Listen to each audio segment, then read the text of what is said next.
कि जिसके घर में भगवान गणेश की नृत्य की मूर्ति लगी रहती है, उस घर में जितने भी परिवार के लोग रहते हैं वो कहीं ना कहीं 24 घंटे काम में लगे रहते हैं, पर उनको शांति रत्ती भर की नहीं मिलती है। यहां तक का व्याख्यान शिव महापुराण करती है महाराज। लोगों को शौक चला, गणेश जी ढोल बजा रहे हैं, वो मूर्ति का फोटो घर में लगा दिया, घर में मूर्ति का फोटो लगा दिया कि गणेश जी ढोल बजा रहे हैं, गणेश जी नाच रहे हैं, वो मूर्ति का फोटो तुरंत घर में लगा दिया।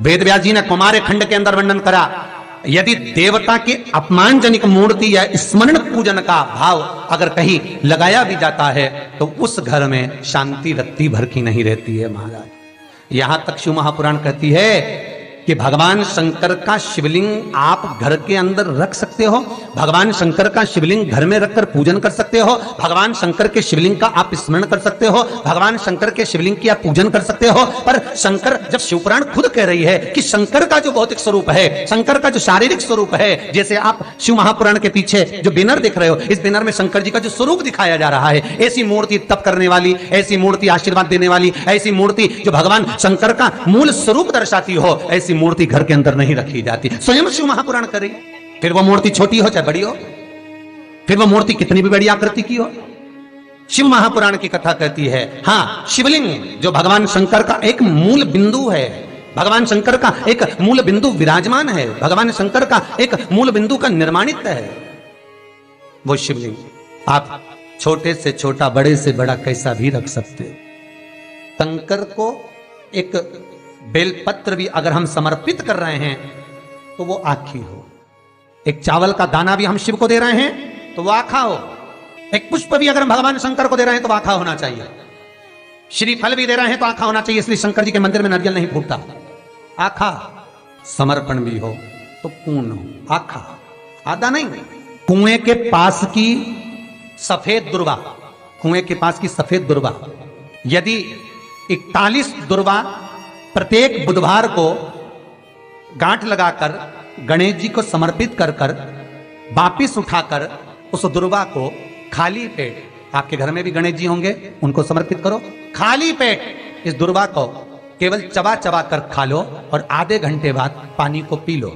बुधवार की बुधवार 5 बुधवार करना, गणेश जी को चढ़ाना, सफेद दुर्वा को गणेश जी को समर्पित कर कर चबा चबा कर खाना। उदर की प्रॉब्लम, जो भी मसा आदि की प्रॉब्लम होती है, उदर से जुड़ी हुई होती है, जिस चीज से जुड़ी होगी, पेट की जितनी प्रॉब्लम होगी, आपको जितनी भी प्रॉब्लम होगी वो सारी 5 बुधवार करना, 6ठे बुधवार को जरूरत ही नहीं पड़ेगी। कितनी भी प्रॉब्लम हो पेट से, कितनी पेट से जुड़ी हुई प्रॉब्लम जितनी भी होगी, समाप्त। यही दुर्वा शिव महापुराण की कथा कहती है।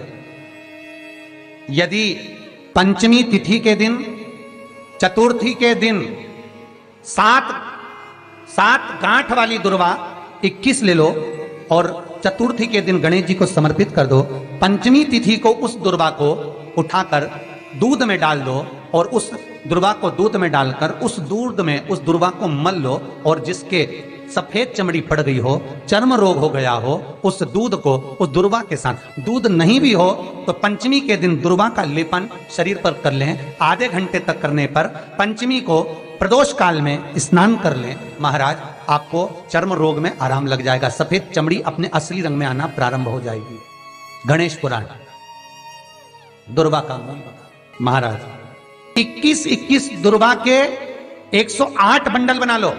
अगर एग्जाम में बैठ रहे हो, सरकारी परीक्षा में बैठ रहे हो, पास नहीं हो रहे, नौकरी नहीं लग रही, बहुत जगह इंटरव्यू दे दिया, 21 दुर्वा के 108 बंडल बनाओ, उसकी माला बनाओ और देवी के मंदिर में, माता जगदम्बा के मंदिर में, अर्थात जहां शंकर पार्वती पूर्ण परिवार विराजमान हो, ऐसे देवी के मंदिर में गणेश जी के गले में वो माला अर्पण करिया है, अपना नाम बोलकर और जिस एग्जाम में बैठ रहे हैं उसका भाव वर्णन कर कर महाराज। और वहीं से एक पुष्प लेकर अपने कमरे में जहां पढ़ते हो, कांच की प्लेट में उस फूल को रख दीजिए और दूसरे दिन एग्जाम के लिए चले जाइए, आपको उसका फल अवश्य मिलेगा, अवश्य मिलेगा, आप उसमें उत्तीर्ण होंगे, फल प्राप्त होगा। दुर्वा सुख का अनुभव करा देता, आनंद का अनुभव। महाराज, भगवान के मंदिर में पहुंचकर ये 5 दर्शन मनुष्य नित्य करता है।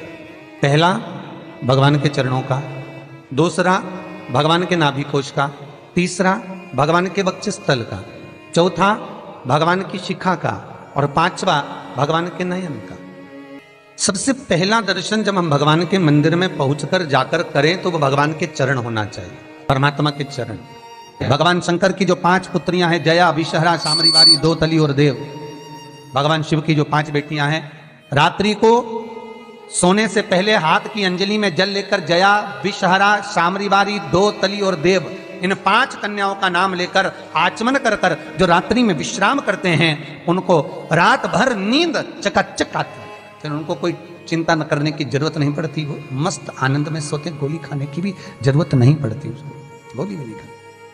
अरे भैया, गरुड़ पुराण में एक लाइन आती है, बड़ी सुंदर है, गरुड़ पुराण का 3रा अंश, उसमें यहां तक लिखा है, किसी डॉक्टर को जाकर आप दिखा रहे हो, वो इंजेक्शन लिख रहा है या इंजेक्शन लगा रहा है, उसमें भी आपका कर्म का भाग है, उसमें भी कर्म का भाग है। पूरा शहर छोड़कर इंदौर दिखाने जा रहे हो, पूरा शहर छोड़कर भोपाल, दिल्ली, मुंबई, अपना गांव, अपना नगर छोड़कर वहां के डॉक्टर के पास जा रहे हो, उस हॉस्पिटल में जा रहे हो, क्यों? पुराना है, चुकाना है, वहां तक लेकर जाएंगे, तुमको चुकाना पड़ेगा। मां जगतजननी जगदंबा पार्वती करे, ये पूर्व निश्चित है, पूर्व निश्चित। किस गांव में, किस नगर में, किस मोहल्ले में, किस जगह पर आपका जन्म हो रहा है और कहां जाकर आपको कमाना है, कहां जाकर आपको खाना है, कहां जाकर परिवार के साथ में रहना है, किस भूमि पर आपको भोग भोगना है, किस भूमि पर जाकर तुम्हारे प्राण छूटेंगे, यह तक निश्चित है। मृत्यु वहां तक ले जाएगी, जन्म के बाद वो वहां तक भूमि ले जाएगी।